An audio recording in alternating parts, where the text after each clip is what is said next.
আসসালামু আলাইকুম ওরহমতুল্লাহি ওবরাকাতু। কাছে এবং দূরে যে যেখান থেকে ভিডিওটি দেখছেন সকলকে জানাচ্ছি ধন্যবাদ। আজকে আমরা যে বিষয়টি নিয়ে আলোচনা করব, বিষয়টি হলো, যদি কোনো ব্যক্তি বাংলাদেশে আমাদের সাথে রোজা রাখার পর এরপর প্রবাসে চলে যায়, কিংবা সৌদি আরব, দুবাই, কুয়েত, কাতার অথবা ওমরায় চলে গেল, তো সে কোন দিন রোজা ভাঙবে? সেখানে ওমরায় যাওয়ার পর দেখা গেল যে সে তো আমাদের সাথে রোজা শুরু করেছিল, এই রোজার 28তম বা 29তম দিনে সেখানে ঈদ হয়ে গেছে।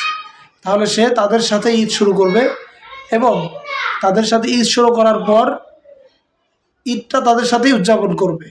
এই ঈদ উদযাপন করার পরে পরবর্তীতে সুযোগ মতো একটা বা দুইটা যে রোজা থাকে ওগুলো সে কাজা করে নেবে। ফতোয়া দারুল উলুম খণ্ড নম্বর 6 পৃষ্ঠা নম্বর 399, ফতোয়া স্বামী 2 নম্বর খণ্ড 384 পৃষ্ঠা, আহসানুল ফতোয়া 4 নম্বর খণ্ড 423 নম্বর পৃষ্ঠা। এই জাতীয় আরও বিস্তারিত মাসআলা জানতে আমার সংকলিত এই কিতাবটি রমজানের পূর্ণাঙ্গ গাইড, এটি সকলেই সংগ্রহ করতে পারেন। এখানে জাতীয় বিস্তারিত মাসআলা দেওয়া হয়েছে। আসসালামু আলাইকুম।